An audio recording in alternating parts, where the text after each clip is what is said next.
Sure. So maybe we should start with the most important person in our project, and that was Carl Woese, who unfortunately died a couple of months ago. So what Carl is well known for is the discovery of the archaea, which was the third domain of life. And the way he made that discovery was by looking at a gene that's part of every cell in every living creature, a thing called the ribosome that makes proteins. And it makes the proteins from reading the messenger RNA that is itself peeled off from the DNA. And he realized if you wanted to look at the history of life, you should look at the history of this gene, because since every organism has it, by looking at the history of this gene, you're looking at the history of organisms. And what happens is this: as there are small mutations, those get reflected in this gene, and then by putting the mutations together, you can figure out what was descended from what.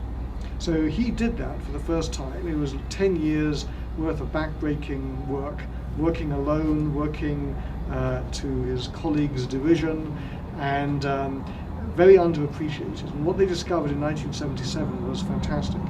The thing that they discovered was actually two things. The first thing was that there are 3 domains of life and not 2. So previously people had said there were 2 types of creature: cells that have a nucleus and cells that do not. And they called the former ones eukaryotes, they're like plants and animals, and the ones without a nucleus they called prokaryotes, meaning sort of round blobby things that you look at under a microscope, like bacteria. And that was how people categorized life. Well, he discovered when he looked at the genes, the ribosomal RNA genes in fact, that that's not true. That in fact there's 3 domains of life, and that life has to be classified into 3 types, not 2 types. And the second, the third new type was in fact what previously had been called a prokaryote.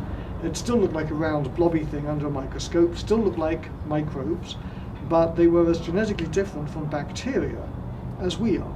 So a completely different evolutionary history.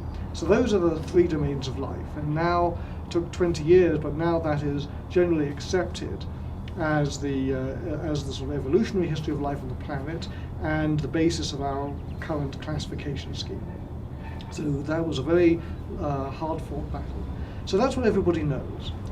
So that's what he discovered. And there's how he discovered it, which is by sequencing this gene and using very primitive technology.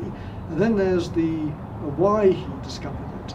Now, he discovered this because he wanted to see what was out there. He wanted to understand the evolutionary process itself. And what he discovered, the second discovery that they made, is something that people have paid much, much less attention to. But it was clearly the most important thing actually in their paper. And this is the fact that when you take the tree of life and you go back, you look at the family tree of all life, from the eukaryotes, the bacteria, the archaea, they all go back in time and they eventually meet at a root of that tree.